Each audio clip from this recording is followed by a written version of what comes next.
Friday, the 18th of October. Welcome to Business Morning, viewers here in Nigeria and around the world. We say thank you for joining us at this time for the show. Thursday was one of the heaviest days, the ongoing World Bank IMF annual meetings in Washington, D.C. So quite a lot of sessions going on.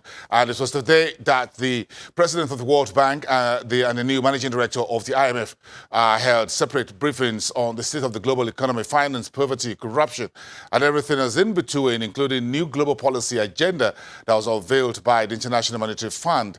So we're getting this covered very quite heavy for you today as we look forward to today, Saturday and Sunday, wrapping up that crucial meeting. Nigerian team being led there by the Minister of Finance, Budget and National Planning, as well as the Central Bank Governor, Godwin Emefiele, and a few others. So let's take a quick look at this report talking about how Nigeria should tackle corruption and poverty, two of main problems the country currently face. Phenomenon in Nigeria.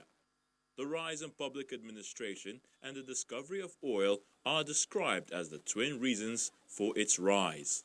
In 2012, for instance, Nigeria is estimated to have lost well over $400 billion to corruption since independence.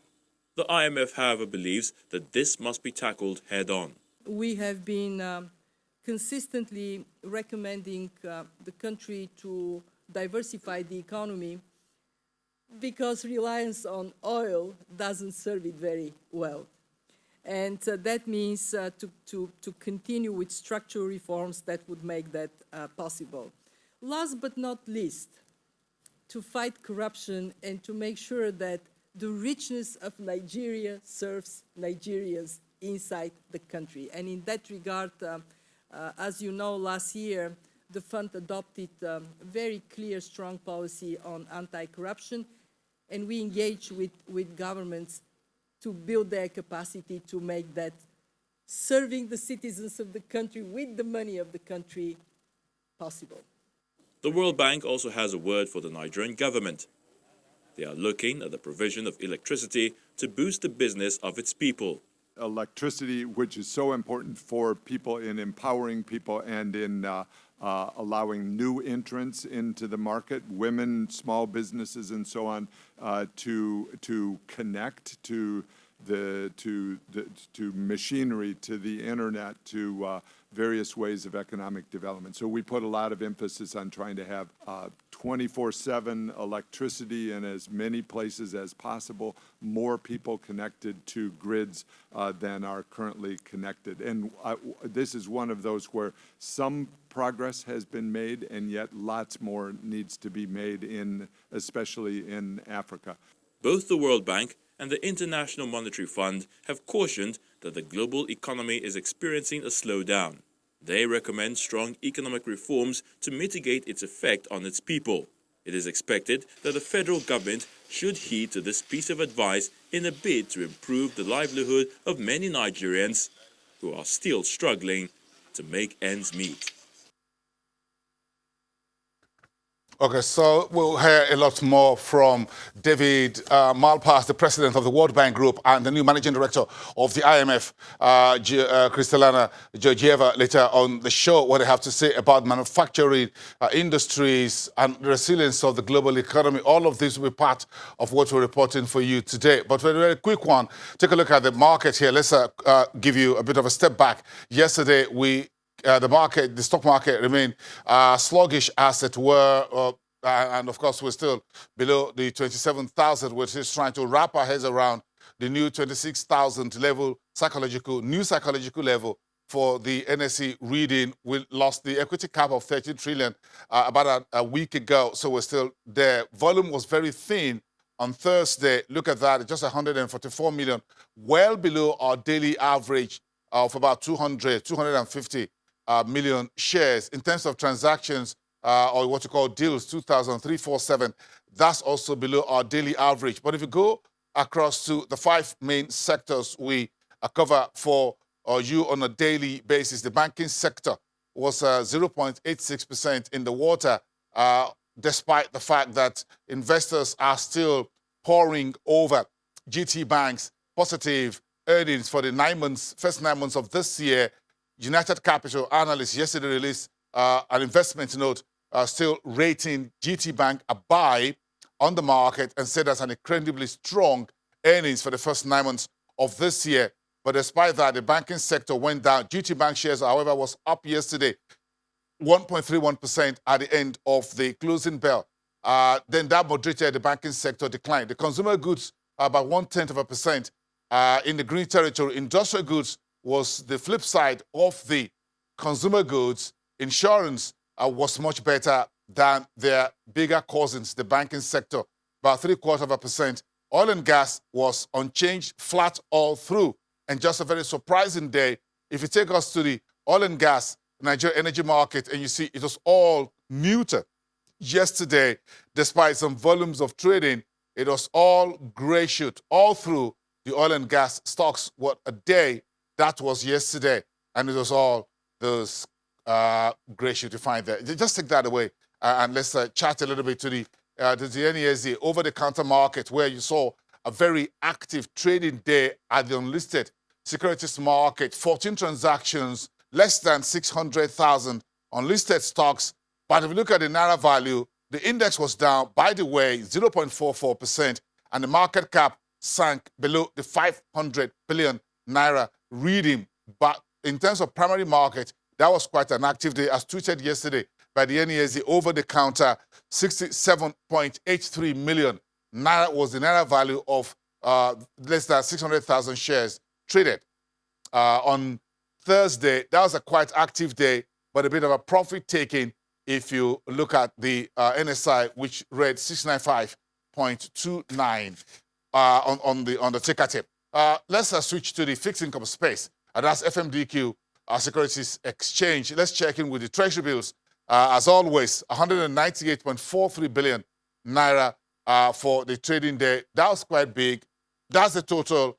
But the top four are the four most actively traded dated treasuries, four of them into 2020, between January, March, April, and August next year. And you can have a sense of what the discount highs is telling you, less than 300 shares, 300 trades that were done. Flip that to the Naira bond, and you just take a quick one there. Let's see what it looks like. Okay, that's your Naira bond. That's quite much active. One of the most actively traded days so far this week. 24.34 billion Naira in 68 transactions. And of course, the longest of that is the one at the bottom, number 4, 26th of April, 2049. Longly dated, just 5 transactions for 3.17 billion Naira. That's leave that there for now. The market, Temple Ashaju will join us later on the show to bring us up to speed on the trading day. But first, one of the big stories this week has to do with the Africa CEO Forum Network. I have some executives here discussing here in Lagos, what are we doing and how are we getting ready for the new AFCFTA, and why is it very important for Nigeria as a big market within the ECOWAS sub-region. That's what the panelists spoke about. Let's take a listen to what some of them had to say, including some of the big names in Nigeria's industrial space, including Friesland, Wamco, those who produce milk, and a few others. What does technology have to do with that as well? All of that is what you're listening to next. So the local space is what sets you for success in the international space. It's not that now that there is a free space or there's an international space, we can now run away from the local space, whether there are issues or anything that is challenging in the local space. The Nigerian environment will give us the opportunity to prepare ourselves, build economies of scale, build capabilities, which we have done over the years, and most of us, our companies have been here for very long. My company has been here since 1954 when the first product came in 1974 when the factory was built. That's a very long time in a challenging and in a tough environment. Now, if we are successful in this space, it means we can be able to go into the rest of the African market with an advantage of a home base that when we need time to build and scale up businesses within the rest of the continent, we have a very strong home base to rely on. We have to have something that we are able to take out to that market that doesn't exist in that market, in those markets. You know, whether it is the capabilities that come from the factors and the businesses that we are in, whether it's the product that is different, that has a demand in those locations, whether it's the network that comes from different linkages, whether it's strategy and structure that we bring in, but we have to have something different. But very common, you would go out and you hear a lot of people talking about Africa free trade only on the context of bigger market and wider market. For manufacturing companies in Nigeria that have been successful here, we are successful because we have invested not only in manufacturing, but we've invested in a very powerful machine on the route to market. So when you talk, and I travel across Africa, of course, and I'm sure most people will travel across Africa. If you tell somebody I'm from Nigeria, they will tell you, oh, wow, Nigeria, 200 million people. There's an opportunity, there's a big market there, we would like to come in there. For me, I am never fearful of that. I say, come. Because when they get here, they will realize the challenge is not just about bringing a product. There's a bigger challenge about getting the product to the retailer, to the final consumer at the end of the day, which is an invisible machine that we have built in. The African market is 95%, at least the Nigerian market is 95% plus general trade, so fragmented with very many traders. If you look at the rest of Africa, it's very similar. You know, maybe a little adjustment in Southern Africa and one or two Kenya, a few other markets, but it's very different. So if we have been successful with a very powerful route to market in Nigeria, then it gives us a strong point to be successful in the international space. So it's not just about manufacturing. It's not just about demand. There's a lot more there that we have to be ready to offer to the African space that shows that we are different. And I am the last person to fear that, because the borders will open, things will flow in. Of course, there's a competitive issue, which I'm sure we'll talk about it later. Mm-hmm. There has to be a good playing ground that we are competitive enough to be able to put our product on the increment or the marginal cost of producing the last product is better than somebody next door. But when the wheel begins moving, then we all start having to make sure that our market is also competitive. And I believe government will also play a role on that. If we're able to provide points of hosting data, for instance, we have underlying fiber network technologies being put in place now to better connect the continent. And some of this has to be imported, but we're actually building the infrastructure over here that allows us to interconnect. I think it was a few years ago, about 20 years ago, Al Gore used the term the information superhighway. The same thing is starting to happen in Africa. You have companies like Liquid Telecom and so on building fiber through from South Africa all the way to the north, now from East Africa moving through to West Africa and interconnecting. If we have the underlying infrastructure to interconnect, okay, then we start to create the ecosystem that stays within Africa rather than going out and back in again. So technology allows us to change that flow from it always being going to Europe or going to the US, but to make it stay within Africa. Finally, one other example here is that we have these internet exchanges starting to emerge. I mean, they're actually quite well established across Africa now. What an internet exchange is it's a piece of technology that actually makes sure that your data stays within the country. Before we had these internet exchanges, if I wanted to do a transaction with you, my transaction would go all the way to London. It'll get resolved, and then perhaps even to New York or California, and then come all the way back only to come to you. It's a bit like I want to send you a letter. It goes to London for the postmaster to say it's just next door. So we localize the data here with those internet exchanges, and they're starting to emerge. So where we are right now in Africa is an increasing infrastructure penetration and build out underlying fiber that allows us to now share information across countries and keep data locally in the country for us to create our own local ecosystems. Now that infrastructure is now what we now need to do other things that will enable the free trade and open markets, which I'll outline later in other questions. Africa is actually being much better interconnected now. We have lots of undersea cables serving the countries across the Atlantic coast of Africa and also in the east coast of Africa. The problem we've had is the technologies coming inland for us to have that infrastructure, but that's improving significantly.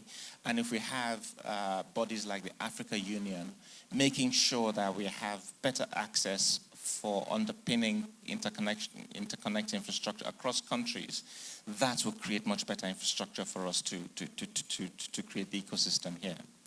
I expect that any forward-looking business, now that everybody is aware that Nigeria has signed the Africa Continental Free Trade Agreement, any forward-looking business should be positioning itself to take advantage of the opportunity.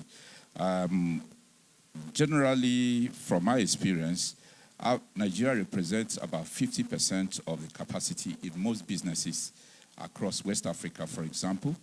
And of course, we all know that Nigeria has a very huge market, 200 million. And then to service this 200 million market has been quite significant in the sense that in all sectors, all segments of the economy, let's say, I talked about this sugar, for example, I talked about the cement. In the last few years, we've been able to increase our capacity substantially in cement manufacturing from a paltry 7 million metric tons to what it is now, installed capacity of about 35 million metric tons. And we expect that additional capacity will be added, which is what we are doing right now, okay, to make sure that we are in a position to service the market. And then it's also imperative that in other sectors of the economy that all the players should position themselves to service that market. And Nigerian companies actually have an advantage over other African countries, maybe besides South Africa, in the sense that having been in that business, okay, it's easier for us to rev up our install capacity to be able to meet up the challenges in the challenges and the opportunity that we have in the African Continental Free Trade Agreement. So the opportunity is that Nigeria has a population of 200 million, as opposed to other African countries who may have between 5, 10, 20 million each. We already have installed capacity, and therefore we are used to large markets, while some of our neighbors may not be as prepared. So this is one of the opportunities you also see for us. Exactly. And of course, one of the major challenges that we are going to be seeing is in terms of being able to compete, with some of these other countries. And it behoves on the businesses in Nigeria, especially, to be able to position their business in terms of efficiency, the quality, because we are going to be competing with players from other African countries. And definitely, it's not just enough for you to produce this good, but you must have to ensure that you have that competitive advantage in terms of the scale, quality.